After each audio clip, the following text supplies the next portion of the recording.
It's quite confusing, this, because supposedly this video was put out 6 years ago. Says he's a Christian. But just go on, where is it? Let's look up and see where he says that. I'm a Christian.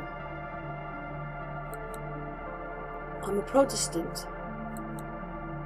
A Presbyterian, whatever it is. That's that one.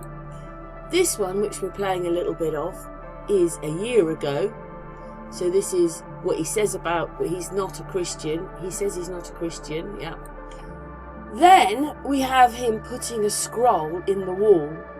My son was talking to me yesterday, my youngest son, and he was saying what it is. So the next bit is that he is actually been confirmed as a Jew, whatever you call it, ordained as a Jew.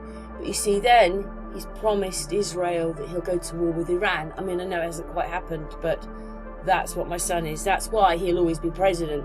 Because while a president's at war, you're not going to have any changes, any voting, nothing. He will stay in power if there's a war.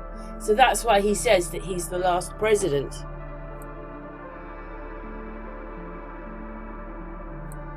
And this is the video I saw talking about 6 years ago, and they're saying it happened 2 years before that, so 2017, all at the same time when he's telling everybody he's a Christian, that he was ordained a Jew.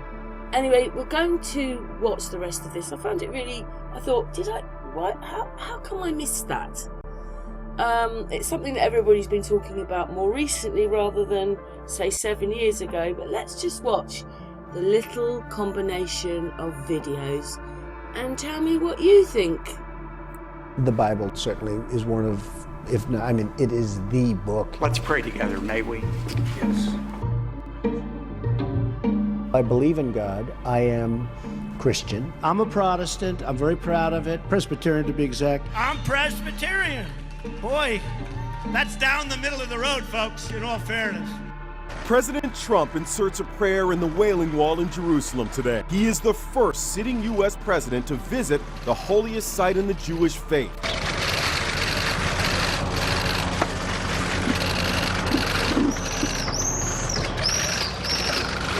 Son-in-law Jared Kushner accompanied the president, as did the First Lady and First Daughter Ivanka, who wore a fascinator.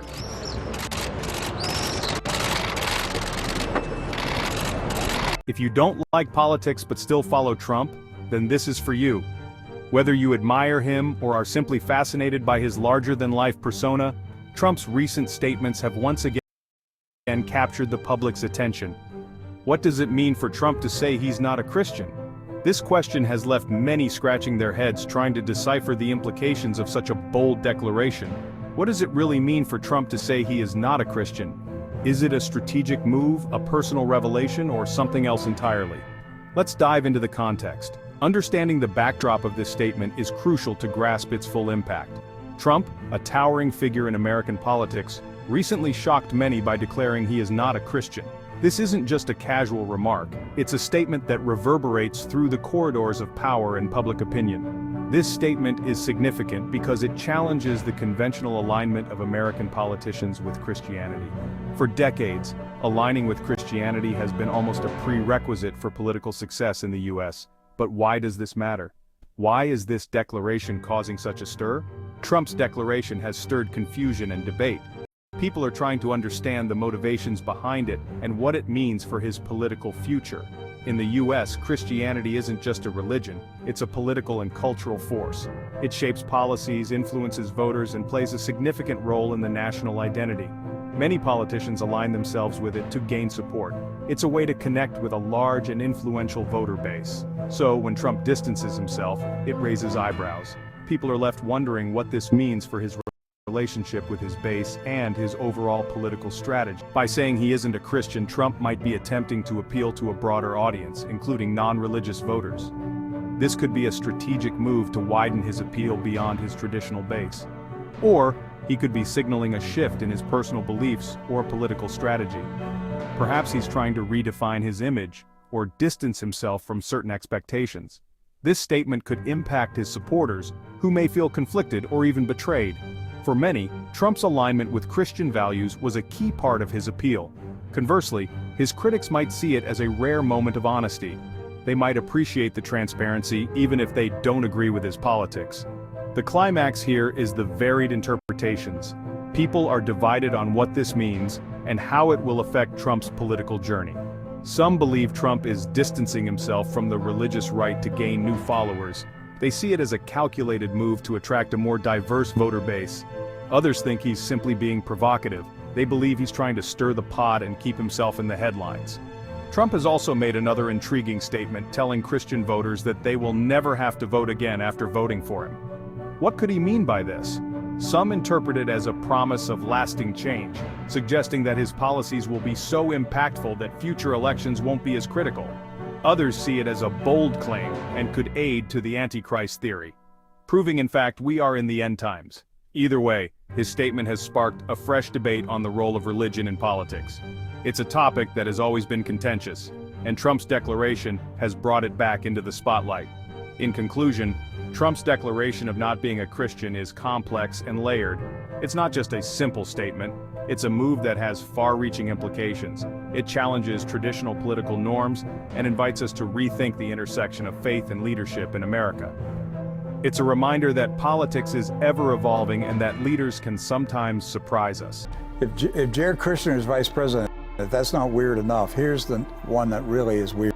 Donald Trump converted to Judaism 2 years ago, according to White House official. There it is, that's his blog. He said, President Donald Trump converted to Judaism 2 years ago and joined Chabad Lubavitch Synagogue in New York City, according to a high-level White House official. Mr. Goldberg says the story has allegedly been held by CNN's editors for months, but is due to be released within the next few days. David Elias Goldberg, a fellow at the Jewish Center of Anti-Semitic Study, has also interviewed the White House source. According to the source, Trump was pushed by his daughter Ivanka and son-in-law Jared Kushner to join the faith. At first, Trump resisted, stating it would threaten his base of evangelical Christian voters. However, he had a change of heart and officially converted in early 2017. The ceremony was held in private and closely guarded for nearly 2 years. It appears the White House is prepared to slowly release this information, and by summer, it is expected Trump will fully address his new faith in an evening televised news conference. This is so far out. This is so far out that I can't rule out that it's because he is clearly the most pro-Israel president in the history of America.